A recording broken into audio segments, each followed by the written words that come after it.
85th minute, score tied 1-1. Kerim Alajbegovic receives the ball at the top of the box. The crowd is holding its breath. Then a quick flash of movement, Kerim shoots the ball and all you hear is the crowd going wild. Score is 2-1 Salzburg. 2 goals and a match winner for Kerim Alajbegovic. But as the ball hits the mesh, the celebration turns into a nightmare. In the middle of the euphoria, Kerim goes down clutching his ankle. He literally gave everything for that winner, leaving the pitch in pain just moments after securing the Winter King title for Salzburg. Right now in the Austrian Bundesliga, an 18-year-old is quietly turning heads. His name is Kerim Alajbegovic, born in Cologne, playing in Salzburg, Austria, and representing Bosnia's national football team. With recent alleged reports, like Manchester United keeping a close eye on him, Chelsea sending scouts to his games, and Bayer Leverkusen, the club that just sold him 6 months ago, is playing high-stakes game of chess. They secured a buyback clause for summer 2026 as an insurance policy. But because they knew exactly what they were letting go.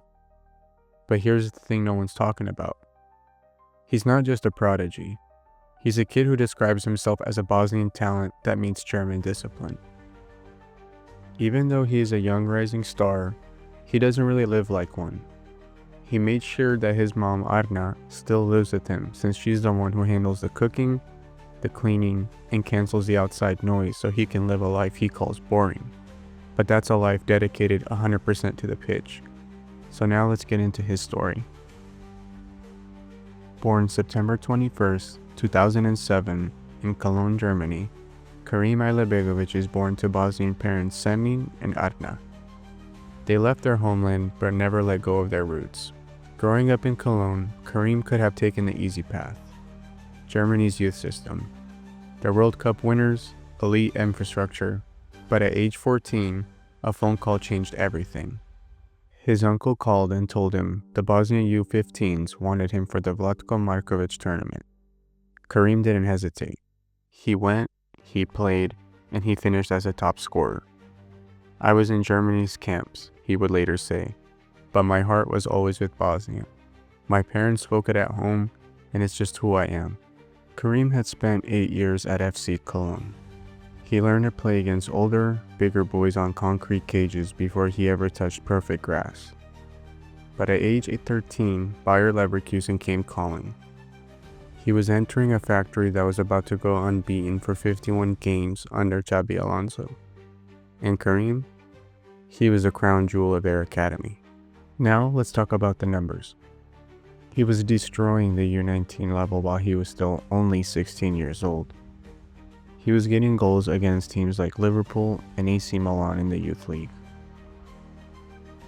Scoring amazing goals from the distance that made Simon Rolfs and Xabi Alonso take notice. Leverkusen handed him a professional contract, but the first team was crowded with world-class stars. Kerim was training with Alonso, absorbing the tempo, but he needed a stage of his own. Alonso saw it, but Leverkusen's management did something even smarter. When they agreed to send him to Salzburg, they refused to do a straight sale. They demanded an insurance policy, a buyback clause reported between 5 and 8 million euros. So by July 2025, Kerim walks away from the Bundesliga champions for the Red Bull pipeline. It's a bet on himself. In his first 6 weeks, he makes his Champions League debut against Brann. He scores in the cup and scores in the league. Salzburg immediately tears up his old deal and extends him to 2029. In September 6, 2025, history is made. At 17 years, 11 months, and 16 days old, Kerim becomes the youngest debutant and goal scorer in Bosnia's history. In this moment, he didn't just score. He cried. The weight of the moment just hit him with emotions. I couldn't believe that it happened, he said. When he walked into the locker room, he was greeted by the Bosnian legend Edin Džeko.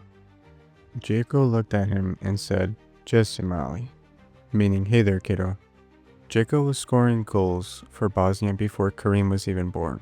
Now, to many of the Bosnian fans, they feel like the torch is being passed. December 14th, 2025. The Wolfsburger match. Before the game, Kerim was feeling frustrated. He'd been sitting on the bench and hadn't seen much playing time. His mother Adna, who lives with him and helps keep him sane, she told him, "Son, stay patient. Your time is coming." After that, he had faith that if he kept working hard, he would get his chance. Come to find out, the news came. He's starting from tip-off. In his time from starting, he scored in the 7th minute and then the game winner in the 86th minute. But look closely at the celebration. That's where he rolls his ankle. A brace, the win, the winter crown, and a trip to the medical room. And I know what you all may be thinking. How do you keep a 17-year-old calm, focused, and composed when the whole world is watching? Well, for Kerim, it's simple.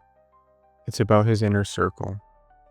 His father, a former professional player himself, is his agent and manager. His father doesn't just manage his career, he acts as a filter. Kerim admitted in his Face TV interview that his dad intentionally hides the crazy transfer offers from him. He doesn't want Kerim thinking about millions, he wants him thinking about the next training session. And then there's the commercial side.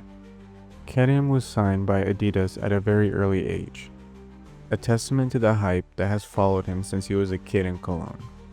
While other kids were buying boots, Kerim was already a brand athlete. He tried Nike once, but he laughed in his interview about it. He said they just didn't fit his feet right. Now it's a family rivalry. His 12-year-old brother, Emre, is already at Leverkusen Academy and signed a contract at just 9 years old. Kerim jokes about they trade gear. If he needs Nike, he calls Emre. If Emre needs Adidas, he calls Kerim. It's German discipline at the highest level, even in the living room. So, what's the move for 2026 for Kerim? As of January 1st, Sky Germany reports that Leverkusen has decided not to trigger the buyback clause this winter. They want him to stay in Salzburg, heal that ankle, and finish his mission. Right now, Kerim Alajbegovic is at crossroads that would break most 18-year-olds. On one side, the comfort of Salzburg and his mother's cooking, and on the other, the insurance policy of Leverkusen and the blinding white lights of the Bernabeu. He chose Bosnia when he could have had Germany. He chooses Adidas when his own brother chooses Nike. Every choice Kerim makes is a statement of his identity.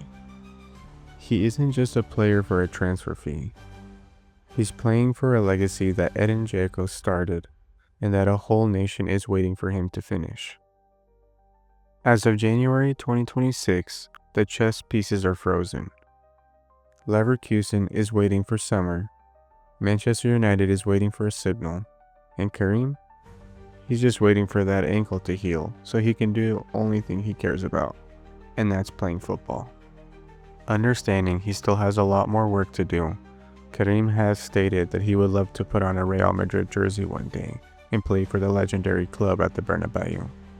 After watching his interview with Face TV and studying his career so far for this video, Kerim has the potential to become a great player one day.